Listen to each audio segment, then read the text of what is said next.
su constructor, escandalizó a la buena gente de San Francisco cuando incluyó en el diseño original a 4 hombres desnudos que representaban a la ley, las letras, la medicina y la minería.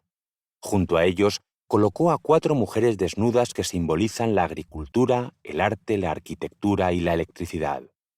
Los Sather también donaron a la universidad la menos polémica Torre de Sather. Muchos dicen que se parece a la hermosa Torre de San Marcos de Venecia, pero los habitantes de Berkeley saben que la de los Sather es aún más bella.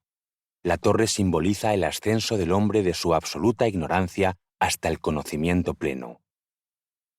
John había escuchado esa explicación 1000 veces de boca de su padre y había seguido su dedo por el aire mientras enfocaba la blanca y reluciente torre. Allí no había iglesias ni catedrales que le quitaran el protagonismo. La torre se erguía solitaria observando la bahía de San Francisco, como una especie de faro del conocimiento. John solía subir a la torre muchas tardes de verano. Ascendía por las escalinatas sus 13 plantas y llegaba, casi desfallecido, a lo que él llamaba el techo de California. No usaba el ascensor como lo hacía la mayoría de los alumnos y profesores. Quería subir por sus propias fuerzas, notar cómo los músculos de las piernas se entumecían y sentir cómo el dolor dejaba paso al agotamiento y éste al sosiego de la insensibilidad. Cuando llegaba hasta la cima, se paraba agachado con la cabeza inclinada hacia adelante e intentaba recuperar el aliento. Después se aproximaba al vacío inexorable y desde allí contemplaba las colinas que rodean por el este a la universidad, el inmenso campus desierto, la bahía de San Francisco y el hermoso puente Golden Gate. A veces, John se detenía por unos momentos para observar el puente que unía el continente con la península de California y le gustaba pensar en la fuerza del hombre para unir las cosas donde la naturaleza se empeñaba en dividirlas. Aquella tarde era distinta. No había escogido aquel lugar secreto para maravillarse de la puesta del sol sobre la bahía. Tenía otras cosas en que pensar. Su cabeza no dejaba de dar vueltas a la propuesta que había recibido aquella misma mañana.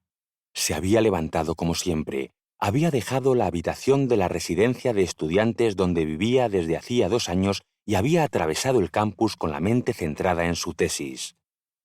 En los últimos meses, sus estudios habían llegado a obsesionarle, pero por lo menos ya no tenía que soportar al viejo profesor Smith, su padre. Su director de tesis era la antítesis de su progenitor. Alan Hay era un hombre moderno, abierto a las ideas del mundo que estaba comenzando a nacer de las cenizas de una guerra que daba sus últimos y sangrientos coletazos.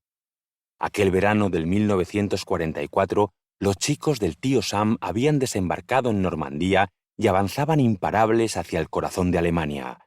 Todo el mundo decía que el final de la guerra era cuestión de meses. En el Pacífico por fin las cosas comenzaban a mejorar. Los soldados americanos habían recuperado las Marianas, unas islas imprescindibles para llegar a bombardear Japón y acelerar el fin de la guerra. John tenía un conocimiento limitado de la guerra.